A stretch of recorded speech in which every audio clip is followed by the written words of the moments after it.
Hello guys, so ito, na-miss nyo ba si Chameleon? Ayan, siyempre mamimiss natin siya guys kasi pabakasyon na tayo. Tapos na yung bakasyon natin, ay trabaho pala natin. So ngayon guys, magbabakasyon tayo at gagawa tayo ng water supply nya. Ano guys? So paano yung paggawa ng water supply? So i-release muna natin siya. Ayan. Sige na, release ka na.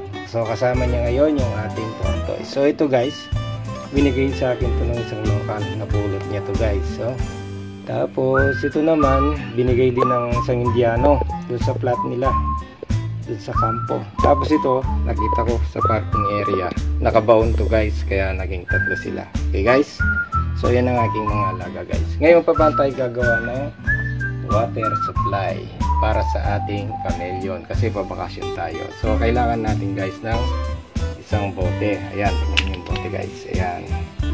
Ano? So yung bote guys, dapat bubutasan nyo dyan guys. Ayan, may butas siya dyan. Tapos lalagyan nyo siyang tubig. Tapos guys, tingnan natin. Tingnan nyo si Chameleon. So ganito guys, no? So ito yung pinaka lalagyan ng tubig natin kasi magbabakasyon tayo. So ito guys, ayan, nilagyan ko siya ng tubig. Ayan, may tubig siya. Tapos lagyan siya ng butas. Ayan, may butas. Okay guys? So ito yung magiging water supply ngayon ng ating Chameleon. Tignan nyo guys, oh. Ayan. So makikita nyo dun guys, kapag na-reach niya na yung level na yung guys, iinto na yan. Kasi silyado na yan, no? Ayan, tignan nyo guys. Ayan.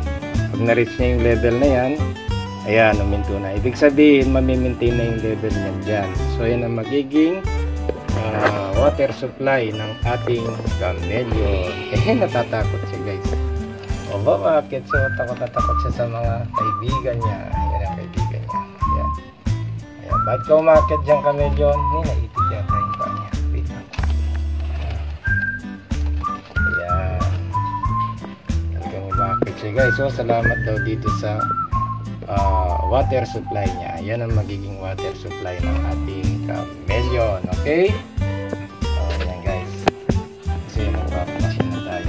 Okay guys, salamat sa panonood. Ang susunod kong mga video guys ay tungkol naman sa aking pagta-travel sa bansang Pilipinas. Okay guys, salamat sa panonood. Bye bye.